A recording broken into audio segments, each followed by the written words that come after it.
Rajkot municipal કોર્પોરેશને corporator દેવુ જાદવ અને વાજી ગોલતરના સંબંધીઓને 23 મકાનોની ફાળવણી રદ કરી છે. આ સાથે કારણદર્શક નોટિસ પણ ફટકારી છે. શું છે આખી ઘટના? ચલો એના વિશે વાત કરીએ. મારું નામ છે જીરાજ અને વાઇબ્સ ઓફ ઇન્ડિયા પર વાત કરવી છે આજે કે રાજકોટ મ્યુનિસિપલ કોર્પોરેશને કોર્પોરેટરો દેવુ જાદવ અને વાજી ગોલતરના સંબંધીઓને 23 મકાનોની ફાળવણી રદ કરવાનો નિર્ણય લીધો છે. સરકારી યોજનાઓ હેઠળ નાગરિક સંસ્થા દ્વારા ઝૂંપડપટ્ટીના રહેવાસીઓ માટે મકાન બાંધવામાં આવ્યા હતા અને એની માટે કોર્પોરેટરના પરિવારજનોએ અરજી કરી હતી અને આ મકાનની ફાળવણી પણ કરવામાં આવી હતી. હવે આ કેસમાં શાસક ભાજપે કોર્પોરેટરોને કારણદર્શક નોટિસો પણ પાઠવી હતી અને 48 કલાકમાં જવાબ આપવા જણાવ્યું હતું. તેમની સામે શિસ્તભંગના પગલાં પણ કેમ ન લેવા એના વિશે પણ વાત કરી હતી.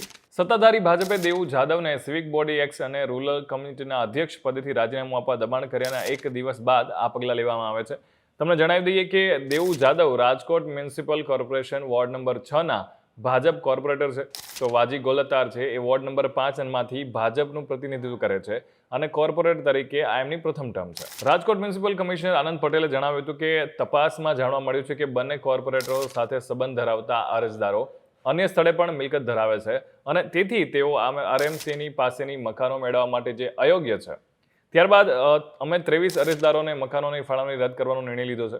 અને એટલું જ નહીં, કોંગ્રેસના નેતાઓએ ગયા અઠવાડિયે જ સાગરનગર હોય કે મંછાનગર હોય, કબીર ટેકરીની આજુબાજુમાં ઝૂંપડપટ્ટીમાં એમના ઝૂંપડપટ્ટીઓના સ્થાને પરિવારોને વિનામૂલ્યે મકાનોની ફાળવણીમાં ભ્રષ્ટાચારનો આક્ષેપ કર્યા પછી આનંદ પટેલે તપાસ કરવા માટે ડેપ્યુટી મ્યુનિસિપલ કમિશનરની અધ્યક્ષતામાં એક સમિતિની રચના કરી હતી.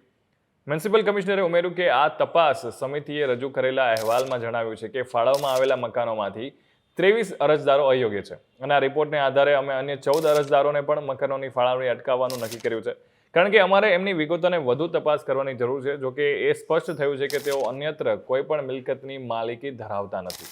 ગુજરાતના મુખ્યમંત્રી ભૂપેન્દ્ર પટેલે હાથે 7 માર્ચે આ ઝૂંપડપટ્ટીમાંથી 193 અરજદારોને ગોકુલનગર અને આંબાવાડીમાં વૈકલ્પિક મકાનો ફાળવવા માટેના લકી ડ્રોનું વર્ચ્યુઅલ આયોજન કરવામાં આવ્યું હતું.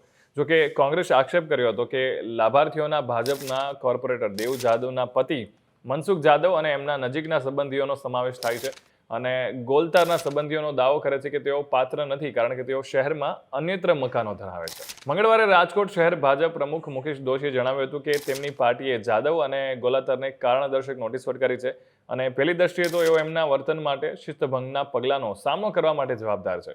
જ્યારે પ્રાથમિક આરોપો અને તેમના પતિ મનસુખ જાદવ અને કાવા ગોલતાર સામે છે, ત્યારે બંને કોર્પોરેટરોએ તેમના પતિઓને તેઓની જેમ કામ કરવા દેવા જોઈએ નહીં, પરંતુ કુદરતી ન્યાયના સિદ્ધાંતને અનુસરીને બંનેને કોર્પોરેટરો સામે શિસ્તભંગના પગલાં લેવામાં આવશે અને એ પહેલાં એમને સાંભળવાની એક તક પણ આપવાની જરૂર છે. તેથી એમને શો કોઝ નોટિસ આપી છે, જેમણે 48 કલાકની અંદર જવાબ આપવા માટેનો નિર્દેશ કર્યો છે.